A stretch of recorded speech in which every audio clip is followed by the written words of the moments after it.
Millionaire మనం చూసే ఉంటామండి. ఇప్పుడు రీసెంట్లీగా ఎలక్షన్స్ నోటిఫికేషన్స్ వచ్చాయి, అందులో రిజర్వేషన్ వచ్చింది.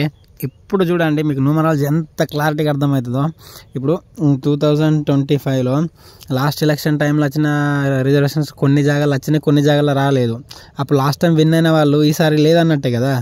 కొత్త వాళ్ళకి ఛాన్స్ వచ్చిందంటే, వేరే reservation BC, SC, ST, OC వాళ్ళకి వచ్చిందంటే ఆ కేటగిరీలో వాళ్ళకి ఎవరికొకరికి అదృష్టం ఉన్నట్టే కదా. ఇప్పుడు ఎక్కడ రిజర్వేషన్ వచ్చిందో వాళ్ళకి చాలా చాలా అదృష్టం అండి. ఇప్పుడు 1,00,000 మంది నుంచి 10,000 మందిని తీసినట్టు అండి రిజర్వేషన్. అంతకుముందు గెలిచిన వాళ్ళు ఇప్పుడు రాలేదు, చాలామంది రిజర్వేషన్ ఇవ్వలేదు.